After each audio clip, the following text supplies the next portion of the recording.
ಓಂ ಗ್ರಂಥ ಮಹಾತ್ಮೆ. ಶ್ರೀ ಸಿದ್ಧಪುರುಷನ ಈ ಪವಿತ್ರ ಚರಿತ್ರೆಯನ್ನು ನಿತ್ಯವೂ ಶ್ರದ್ಧೆಯಿಂದ ಓದುವ, ಕೇಳುವ, ಪೂಜಿಸುವ ಸರ್ವಭಕ್ತರಿಗೆ ಧರ್ಮ, ಅರ್ಥ, ಕಾಮ, ಮೋಕ್ಷಗಳು ಸಿದ್ಧಿಸುವವು. ಸರ್ವ ನಷ್ಟ ಕಷ್ಟಗಳು, ಸರ್ವ ಪಾಪ ತಾಪಗಳು, ಚೋರ ವೈರಿ ವಿಷಭೂತಾದಿ ಭೀತಿಗಳು ಬಯಲಾಗಿ ಸರ್ವದಾ ಸಕಲ ಸನ್ಮಂಗಳಿಂದ ಕೂಡಿದ ಸುಖ ಸೌಭಾಗ್ಯಗಳು ಒದಗಿ ಬರುವವು. ಗುರುಕೃಪಾಪೂರ್ವಕ ಶ್ರವಣ ಮಾಡುವುದರಿಂದ ಶಾಂತಿ, ಧಾಂತಿ, ವಿವೇಕ, ಜ್ಞಾನ, ಸದ್ಭಕ್ತಿಗಳು ಸಂಪ್ರಾಪ್ತವಾಗುವು.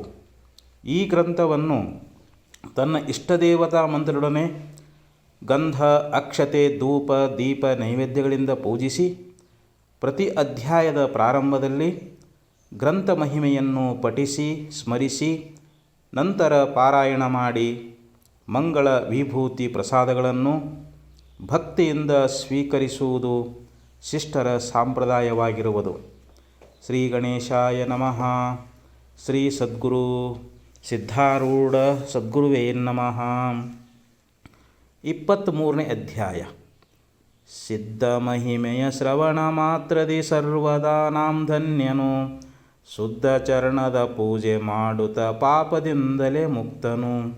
ಭೇದ ಬುದ್ಧಿಯ ಬ್ರಾಹ್ಮಣರ ಪಂಕ್ತಿಯೊಳು ಸುಖದಿಂ ಉಣ್ಣುತ, ಛೇದಿಸಿದಿ ಅಭಿಮಾನವನು ಭಕ್ತರ ಕೃಪಾಳುವೆ ಸಲಹುತ.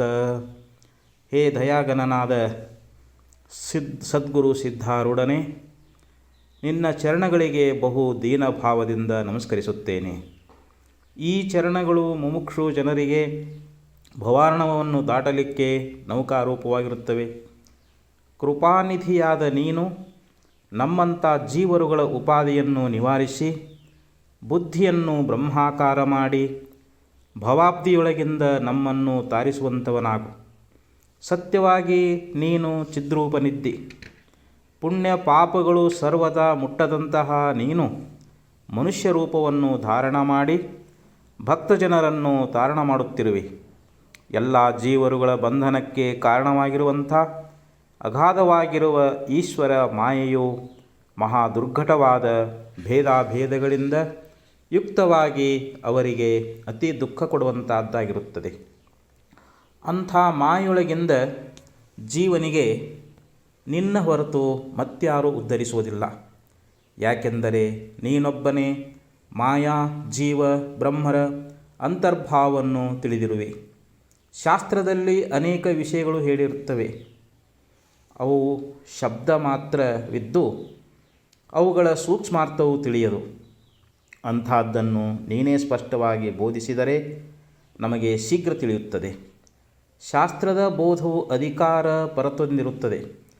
ನಮ್ಮಂಥ ಅಜ್ಞಾನಿಗಳಿಗೆ ಅದು ಒಂದಕ್ಕೊಂದು ವಿರುದ್ಧವಾಗಿ ತೋರುತ್ತದೆ ಎಂಬುದರಿಂದ ಗುರುಮುಖದಿಂದಲೇ ಶಾಸ್ತ್ರಶ್ರವಣ ಮಾಡತಕ್ಕದ್ದಾಗಿರುತ್ತದೆ. ಸದ್ಗುರುವಾದರೂ ಶ್ರೋತೃವಿನ ಅಧಿಕಾರವನ್ನು ತಿಳಿದು ಆತನಿಗೆ ಯೋಗ್ಯವಾದ ಕರ್ಮ, ಉಪಾಸನ ಅಥವಾ ಜ್ಞಾನಬೋಧವನ್ನು ಮಾಡುತ್ತಾನೆ. ಅಂಥ ಬೋಧವನ್ನು ದೃಢವಾಗಿ ಹೃದಯದಲ್ಲಿ ಧರಿಸತಕ್ಕದ್ದು. ತನ್ನ ಅಧಿಕಾರವು ತನಗೆ ತಿಳಿಯಲಾಗದು. ಆದ್ದರಿಂದ ಗುರುಪದೇಶವನ್ನು ಸದ್ಭಾವದಿಂದ ಆಚರಿಸತಕ್ಕದ್ದು. ಗುರುವಚನದಲ್ಲಿ ವಿಶ್ವಾಸವಿಟ್ಟು ನಡೆಯುವುದರಿಂದ ತ್ರಿಭುವನದಲ್ಲಿ ತಾನು ಧನ್ಯನಾಗುವನು. ಇರಲಿ, ಈಗ ಶ್ರೋತ ಜನರು ಕಥಾನುಸಂಧಾನವನ್ನು ಶ್ರವಣ ಮಾಡತಕ್ಕದ್ದು. ಒಂದಾನೊಂದು ಕಾಲದಲ್ಲಿ ಇಬ್ಬರು ಸಂತರು ಪಂಢರಪುರದಿಂದ ಬಂದು ಹುಬ್ಬಳ್ಳಿಯಲ್ಲಿ ಇಳಿಯುವಂಥವರಾದರು. ಇವರು ದಕ್ಷಿಣ ಕನ್ನಡ ಪ್ರಾಂತದಿಂದ ಪಂಢರಪುರಕ್ಕೆ ಯಾತ್ರೆಗೆ ಹೋಗಿ ಅಲ್ಲಿ ಆಷಾಢ ಏಕಾದಶಿ ಉತ್ಸವವನ್ನು ನೋಡಿಕೊಂಡು ತಿರುಗಿ ತಮ್ಮ ದೇಶಕ್ಕೆ ಹೋಗುವಾಗ ಇಲ್ಲಿ ಇಳಿದರು. ಅವರು ಬ್ರಾಹ್ಮಣ ವರ್ಣದವರಿದ್ದು ಇಲ್ಲಿಯ ಅವರ ವರ್ಣಸ್ಥರು ಅವರನ್ನು ಅತ್ಯಾದರದಿಂದ ತಮ್ಮಲ್ಲಿ ಕರೆದುಕೊಂಡು ಆತಿಥ್ಯ ಮಾಡುವಂಥವರಾದರು. 2ನೇ ದಿವಸ ಅವರಿಗೋಸ್ಕರವಾಗಿ ಎಲ್ಲ ಬ್ರಾಹ್ಮಣರಿಗೆ ಆಮಂತ್ರಣ ಕೊಟ್ಟು ಸಮಾರಾಧನೆ ಮಾಡಿಸಬೇಕೆಂದು ಗೃಹಸ್ಥ ರಾಮರಾಯನು ಸಿದ್ಧಪಡಿಸಿದನು. ಸಿದ್ಧಾರೂಢರ ಮೇಲೆ ರಾಮರಾಯನಿಗೆ ವಿಶೇಷ ಶ್ರದ್ಧಾ ಇರುತ್ತಿದ್ದು ನಿತ್ಯದಲ್ಲಿ ಸದ್ಗುರು ಪಾರಾದ ತೀರ್ಥದ ವಿನಃ ಆತನು ಊಟ ಮಾಡುತ್ತಿರಲಿಲ್ಲ. ಆತನೇ ಪುಡಾರಿಯಾಗಿ ಸಮಾರಾಧನೆಗೋಸ್ಕರ ಬ್ರಾಹ್ಮಣರಿಗೆ ಆಮಂತ್ರಣ ಕೊಟ್ಟನು. ರಾಮರಾಯನು ಮನಸ್ಸಿನಲ್ಲಿ ಈ ಪ್ರಕಾರ ವಿಚಾರ ಮಾಡಿದನು. ಸಂತ ಶಿರೋಮಣಿಗಳಾದ ಸಿದ್ಧಾರೂಢರಿಗೆ ಈ ಸಮಾರಾಧನೆಗೆ ಕರೆಸಿ ಪೂಜಿಸತಕ್ಕದ್ದು. ಆದರೂ ಈ ಮಾತು ಸಂತರ ಕೂಡ ವಿಚಾರಿಸಬೇಕು. ಹೀಗೆ ಆಲೋಚಿಸಿ ಆತನು ಸಂತರನ್ನು ಕುರಿತು, ಮಹನೀಯರೇ, ಈ ಊರೊಳಗೆ ಬ್ರಹ್ಮನಿಷ್ಠರಾಗಿಯೂ ಸಜ್ಜನರಾಗಿಯೂ ಇರುವ ಸಿದ್ಧಾರೂಢರೆಂಬುವರಿರುತ್ತಾರೆ. ಅವರನ್ನು ನಾಳೆ ಸಮಾರಾಧನೆಗೆ ಕರೆಸೋಣವೇ ಎಂದು ಕೇಳಿದ್ದಕ್ಕೆ ಸಂತರು ನಗುತ್ತಾ ಅನ್ನುತ್ತಾರೆ, ನಾವು ಸಿದ್ಧಾರೂಢರನ್ನು ಬಲ್ಲೆವು. ಆತನು ಬ್ರಹ್ಮನಿಷ್ಠನಿರಬಹುದು, ಆದರೆ ಆತನ ಪಂಕ್ತಿಗೆ ಕುಳಿತು ನಾವು ಉಣ್ಣಲಾರೆವು. ಯಾಕೆಂದರೆ ಆತನು ಜಾತ್ಯಾಶೂದ್ರನಿರುವನು. ಆತನ ಪಂಕ್ತಿಯಲ್ಲಿ ಕುಳಿತು ಬ್ರಾಹ್ಮಣರು ಹೇಗೆ ಉಣ್ಣಬೇಕು? ಆತನಿಗೆ ಬೇರೆ ಪಂಕ್ತಿಯನ್ನು ಕೊಟ್ಟರೆ ಅನಾದರ ಮಾಡಿದಂತೆ ಆಗುವುದು.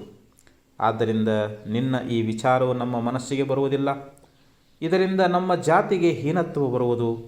ಈ ಮಾತನ್ನು ಕೇಳಿದ ರಾಮರಾಯನಿಗೆ ಬಹು ದುಃಖವಾಗಿ ಮನಸ್ಸಿಗೆ ಬಹಳ ಚಿಂತೆ ಉತ್ಪನ್ನವಾಯಿತು. ಅಂದಿನ ರಾತ್ರಿ ರಾಮರಾಯನು ಬಹು ಚಿಂತಾತುರನಾಗಿ ಮಲಗಿಕೊಂಡಾಗ ಮನಸ್ಸಿನಲ್ಲಿ ಅಂದುಕೊಳ್ಳುತ್ತಾನೆ, ನನ್ನ ದೈವತರಾದ ಸಿದ್ಧಾರೂಢರನ್ನು ಈ ಸಮಯದಲ್ಲಿ ಬಿಟ್ಟು ಏನು ಮಾಡಲಿ? ಹೇ ದಯಾಳುವಾದ ಸದ್ಗುರುವೇ, ನಿನ್ನನ್ನು ಈ ಸಮಾರಾಧನೆಗೆ ಕರೆಸಬೇಕೆಂದು ನನ್ನ ಮನಸ್ಸಿನಲ್ಲಿ ಉತ್ಕಟ ಇಚ್ಛಾ ಇರುವುದು. ಅದು ಈ ಸಮಯದಲ್ಲಿ ಹೇಗೆ ಪೂರೈಸಿತು? ನಿನ್ನನ್ನು ಪೂಜಾಸ್ಥಾನದಲ್ಲಿ ಕುಳ್ಳಿರಿಸಿ ಪೂರ್ಣ ವೈಭವದಿಂದ ಪೂಜಿಸಬೇಕು ಮತ್ತು ಈಗ ಅಭಕ್ತರಾಗಿರುವಂಥ ನಮ್ಮ ವರ್ಣಸ್ಥರೊಳಗೆ ನಿಮ್ಮ ಭಕ್ತಿಯನ್ನು ಹುಟ್ಟಿಸಬೇಕು ಎಂದು ನನ್ನ ಅಭಿಲಾಷೆ ಇರುವುದು. ಬ್ರಾಹ್ಮಣ ಅಭಿಮಾನದಿಂದ ಇವರು ನಿಮ್ಮ ಭಕ್ತಿ ಇಲ್ಲದೆ ಕೆಟ್ಟರು. ಈಗ ಇವರ ಮೇಲೆ ಕೃಪಾ ಮಾಡಿ ಹೇಗಾದರೂ ಭಕ್ತಿ ಮಾರ್ಗಕ್ಕೆ ಹಚ್ಚತಕ್ಕದ್ದಾಗಿರುತ್ತದೆ. ಈ ಪ್ರಕಾರ ಪ್ರಾರ್ಥಿಸಿ ರಾಮರಾಯನು ನಿದ್ರಸ್ಥನಾದನು. ಹಾಗೆ ಸ್ವಪ್ನದಲ್ಲಿ ಸಿದ್ಧಾರೂಢರು ಬಂದು, ಏಳು ಬೇಗನೆ ಪೂಜಾ ಮಾಡು ಅಂದರು. ಆಗ ರಾಮರಾಯನ ಸ್ವಪ್ನದಲ್ಲಿ ಆಸನವನ್ನು ಹಾಕಿ ಸಿದ್ಧಾರೂಢರಿಗೆ ಅದರ ಮೇಲೆ ಕುಳ್ಳಿರಿಸಿ ಷೋಡಶೋಪಚಾರಗಳಿಂದ ಪೂಜಿಸಿ ಈ ಪ್ರಕಾರ ತನ್ನ ಮನೋರಥವನ್ನು ಪೂರೈಸಿಕೊಂಡನು. ಪೂಜಾಂತ್ಯದಲ್ಲಿ ಸಿದ್ಧಾರೂಢರು ಆತನ ಕೈಯಲ್ಲಿ ಪ್ರಸಾದ ಕೊಟ್ಟು ಕಾಯಿ ಕೊಟ್ಟು, ಈ ಪ್ರಸಾದವನ್ನು ತೆಗೆದುಕೋ, ನಿನ್ನ ಇಚ್ಛೆಯು ನಾಳಿನ ದಿವಸ ನಿಶ್ಚಯವಾಗಿ ಪೂರೈಸುವುದು ಎಂದು ಹೇಳಿ ಅದೃಶ್ಯರಾದರು. ಆಗ ರಾಮರಾಯನು ಎಚ್ಚರಿಕೆಯಾಗಿ ನೋಡಿದರೆ ಸ್ವಪ್ನದಲ್ಲಿ ಪ್ರಸಾದವಾಗಿ ಕೊಟ್ಟ ಕಾಯಿಯು ತನ್ನ ಸಮೀಪದಲ್ಲಿ ಕಂಡು ಬಹು ಆಶ್ಚರ್ಯಭರಿತನಾದನು. ಅತ್ಯಂತ ಹರ್ಷಯುಕ್ತನಾಗಿ, ನಾನು ಈ ಜಗತ್ರಯದಲ್ಲಿ ಧನ್ಯನಾದೆನು. ಇದು ಸ್ವಪ್ನವಲ್ಲ, ಸತ್ಯವಾಗಿರುತ್ತದೆ. ಯಾಕೆಂದರೆ ಕಾಯಿ ಪ್ರಸಾದವು ಉಳಿದಿರುವುದು. ಇವತ್ತು ಸದ್ಗುರುಗಳು ನನ್ನ ಮನೋರಥವನ್ನು ಪೂರ್ಣ ಮಾಡುವರು. ಇವರೊಳಗೆ ಏನೇನೂ ಸಂಶಯವಿಲ್ಲ. ಸಿದ್ಧನಾಥರು ಒಲಿದರು ಎಂದು ತನ್ನೊಳಗೆ ಅಂದನು. ಪ್ರಾತಃ ಕಾಲದಲ್ಲಿ ತ್ವರೆಯಿಂದ ಎದ್ದು ರಾಮರಾಯನು ಪಕ್ವಾನ್ನಾದಿಗಳನ್ನು ಸಿದ್ಧಪಡಿಸುತ್ತಿದ್ದು ಸಿದ್ಧಾಶ್ರಮದಲ್ಲಿರುವ ಸಿದ್ಧಾರೂಢರನ್ನು ಕ್ಷಣ ಸ್ಮರಿಸುತ್ತಿದ್ದನು. ಮಧ್ಯಾಹ್ನ ಕಾಲವಾದ ಕೂಡಲೇ ಎಲ್ಲ ಬ್ರಾಹ್ಮಣರು ಭೋಜನಕ್ಕೆ ಬರುವಂಥವರಾದರು. ಆಗ ಆ ಇಬ್ಬರು ಸಂತರನ್ನು ಪೂಜಿಸಿ ಭೋಜನ ಕಾರ್ಯವನ್ನು ಆರಂಭಿಸಿದರು. ಸಂತರ ದಿಸೆಯಿಂದ ತಾಟಗಳನ್ನು ಸಮೀಪ ಇಟ್ಟು ಕೂಡಿಸಿದರು. ಎಲ್ಲರಿಗೂ ಅನ್ನಾದಿಗಳನ್ನು ನೀಡಿ ಆಮೇಲೆ ಬ್ರಹ್ಮಾರ್ಪಣವನ್ನು ಮಾಡುವಂಥವರಾದರು. ಪುಂಡಲೀಕ ವರದ ಹರಿವಿಠಲ್ ಎಂದು ಘೋಷಣೆ ಮಾಡಿ ಸರ್ವರು ಭೋಜನವನ್ನು ಆರಂಭಿಸಿದರು. ಇನ್ನೂ ಸಿದ್ಧಾರೂಢ ಬರಲಿಲ್ಲವಲ್ಲ ಎಂದು ರಾಮರಾಯನಿಗೆ ಚಿಂತೆ ಉತ್ಪನ್ನವಾಯಿತು.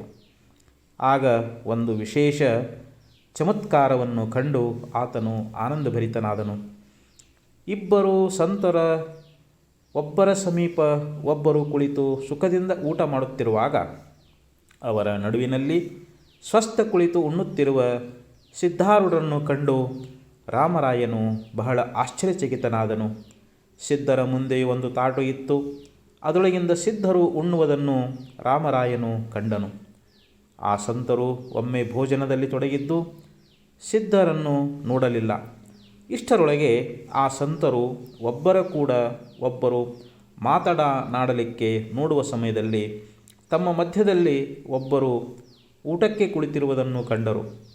ಆಶ್ಚರ್ಯಭರಿತರಾಗಿ ಅನ್ನುತ್ತಾರೆ, ಮೊದಲು ಇಲ್ಲಿ ಯಾರೂ ಇದ್ದಿಲ್ಲ, ಈಗ ಈತನು ಹೇಗೆ ನಮ್ಮ ಮಧ್ಯದಲ್ಲಿ ಬಂದು ಕುಳಿತನು?